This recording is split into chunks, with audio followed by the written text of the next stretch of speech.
Who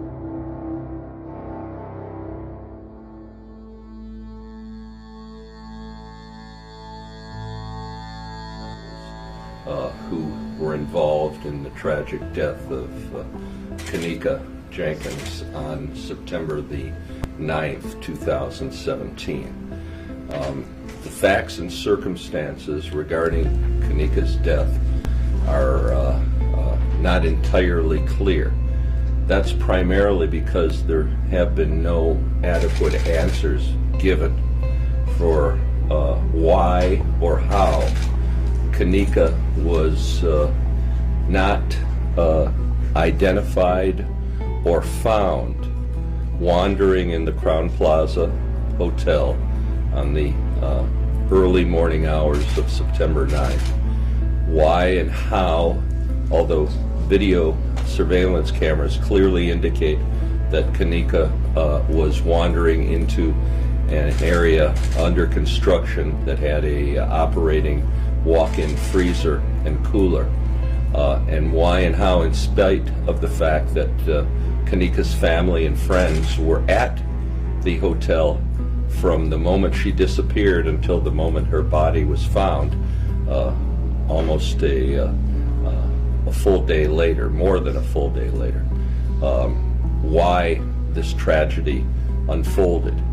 Kenneka, as you know, came to the hotel as a guest in the early morning hours of September the 9th. She apparently was intoxicated and wandered from the room and wandered throughout the hotel. Video surveillance at the hotel clearly shows Kenneka wandering throughout the hotel at approximately 3:30, and I'm not being exact. Video surveillance shows her entering a kitchen area that's under construction. That's the Murray Brothers Caddy Shack restaurant that's now been open since that time. That kitchen, the door was unsecured. The walk-in freezer and refrigerator were obviously unlocked. And at some point, Kenneka walked into the freezer. The door closed behind her, and over a period of hours, she froze to death. What's very concerning is that we have evidence that at some point,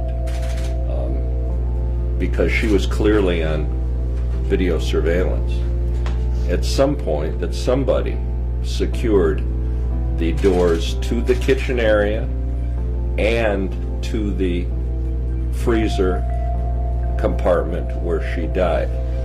These photographs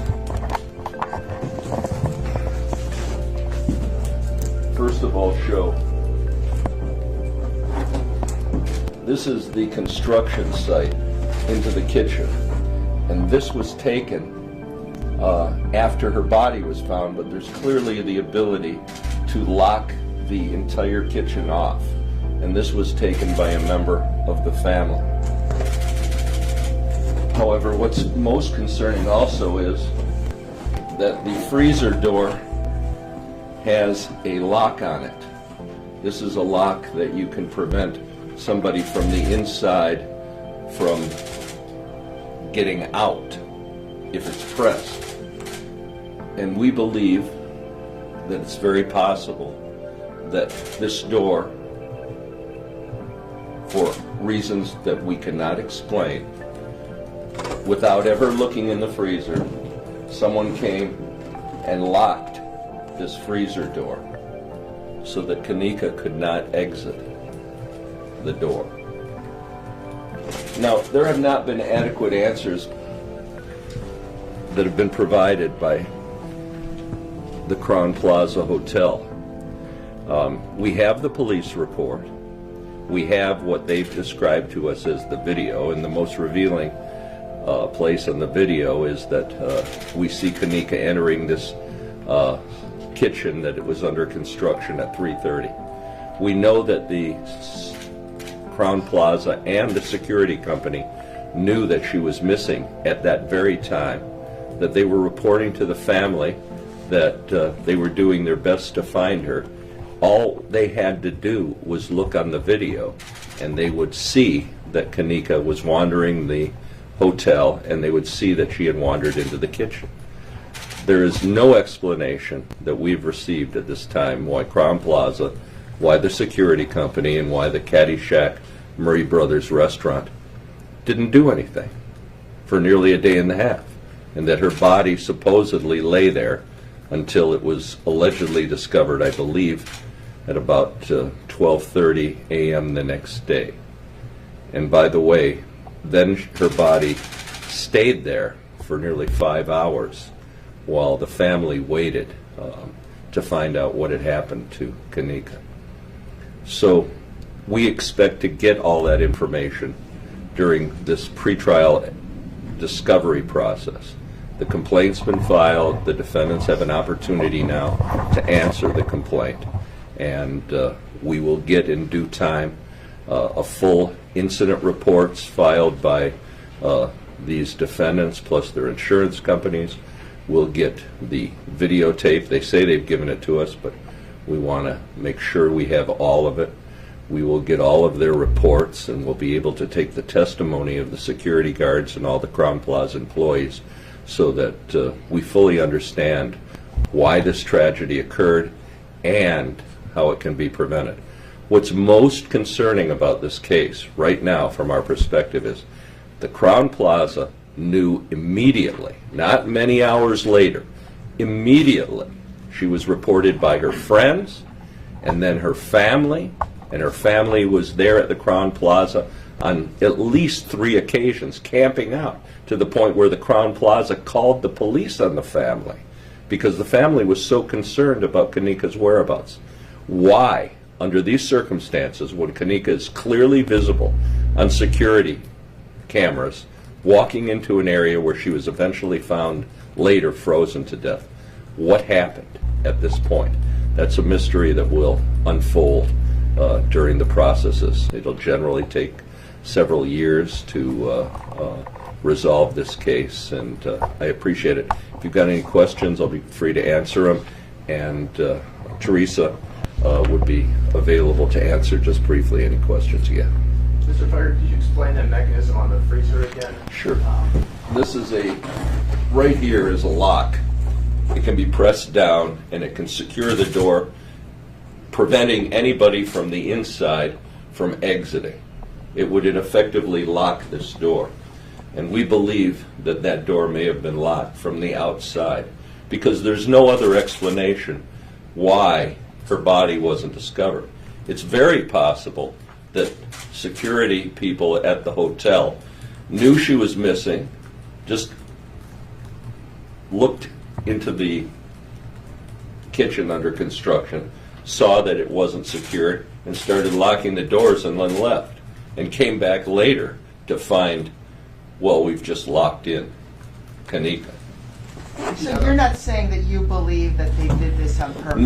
No, there's absolutely no evidence that anybody did anything on purpose, and I don't believe it. There'd be no reason to do it. I think it's pure and utter negligence. No suggestion whatsoever that anybody did harm to Tereasa on purpose. What's more likely is that through pure negligence, someone noticed that the doors in the kitchen were open. They locked them like they should have been locked. They locked the freezer, and unfortunately they locked Kenneka into the freezer and resulted in her death. You say that you haven't decided how much you'll be seeking from the Crown Plaza, whether 50 or 100 million. What does that depend on? It depends on the facts of the case. The state has what we call punitive damages. Her pain and suffering during the period of time from the time that she was locked in the freezer until the time she passed away, and the losses to her family. Those are all things that we'll consider and a jury would consider in this case. Tereasa, if we may have you just Can we do it in a moment? Sure. You need to move That's fine. microphones. How are you doing, first of all? I'm blessed. What do you hope will come of this lawsuit? Justice. I've been seeking justice from the beginning, and that was my purpose of seeking out for Mr. Fieger. I mean, obviously, your family, Keneka's friends, from the very beginning, you've felt that the hotel just did not do its job. Can you just speak a little bit to that? Well, I feel like I was asked for answers. I was seeking for answers, and trying to find my daughter. I have not received help until now. Let's be clear. When Tereasa indicates she's seeking answers, Tereasa was notified by Kenneka's friends at 4:30 in the morning. Kenneka had been walked out of the room about 2:30. And so the hotel was on notice at about 2:30 because the friends first went to the hotel, said, our friend is missing, she's in the hotel somewhere. Then the family became involved, Tereasa. They started to call the hotel. They showed up at the hotel numerous times. They showed up at the hotel so many times that the hotel called the police on the family. So when Tereasa is commenting about finding out what happened, to this day, the hotel hasn't adequately explained why. Because she was there so many times over a period of nearly an entire day before Kenneka was found, what was going on there? Tereasa, at this point, it's been more than a year. Talk to us just about how your life has changed without your daughter. My life will never be the same. I don't know if you have children or not, but I birthed my daughter. And to know that I had to bury my child because of someone, I couldn't receive help, but maybe if I could have received this help, she could be here today. It hurts. It's a pain that I can't even explain. I don't even understand. Mr. Fieger, if I may ask again about the freezer, do you know the manufacturer of that? No, I don't. But I think it's a very common design, and I think it can be secured. It can be locked from the outside. And if it is locked from the outside, I don't believe you can exit from the inside. But again, that's something that we've got to determine. We do know that the doors, we have photographs of the doors locked. And this was at a time when Tereasa was waiting, and the family was waiting for word on Kenneka. These pictures were taken by Teresa's brother during the time that they were waiting for some answers. He didn't really get permission. He just went down to the area where Kenneka was and took these pictures. So it's clear that the area could have been secured. It's clear it may have been secured while she was already in there. Because remember, she was missing for 24 hours. The hotel allegedly did a inspection and looked for her. Well, I suspect at some point that they secured those doors with her inside. I don't know for sure, but I'm going to find out. I guess what you're saying is you just don't believe that the hotel acted quick enough and that when they started to, it just all went wrong. Remember, we're not talking quick enough. We're talking 24 hours. They were notified, and they have a security staff. They were notified almost immediately. They were notified before Kenneka, we know, wandered into the restaurant. I should say the restaurant's kitchen. We know Kenneka left and was reported missing about 2:30. We know on videotape that she didn't enter that unsecured construction area in the kitchen of that restaurant hotel until about 3:30. We know that's on video. So there's no explanation why for 24 hours she laid there. There's no explanation. And that's one of the things Tereasa and I want to find out. What the heck happened for 24 hours? And was she locked in there and suffered a fate worse than death, being locked into a freezer until you die? I want to know those answers, because that's as probable as anything else There's no explanation why, in light of a missing person and the family camping out at the hotel and the police being called 4 times and the hotel having it on videotape, why in 24 hours nobody ever looked into that unsecured restaurant and that freezer. Or, it's possible, someone unwittingly saw doors open, locked them, and locked her in unwittingly. In reading this, it looks like you also say that the hotel and Capitol Security was aware there was some sort of party, too many people in a room. They were aware from the very beginning. People were aware that there was a party going on in that hotel, that a smoke detector, probably because pot was being smoked in the room, had been disabled. And security guards, we know from interviewing some of the witnesses, security guards had been up in that room and had known that that a party was taking place. This wasn't an event that the hotel wasn't aware of. The hotel has security guards. The security guards had been up in that room. The hotel was advised that she was missing by 2:30, which is about an hour and a half after she arrived at the hotel. We have her on videotape throughout that period of time wandering around the hotel. We know where she last ended up. And yet they did nothing, and they knew people were looking for her. What the heck was going on there? What, for 24 hours?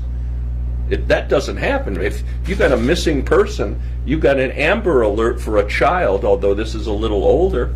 Why isn't anybody doing anything? That's our concern. I want to thank you very much, and happy holidays and Merry Christmas. Thank you very much.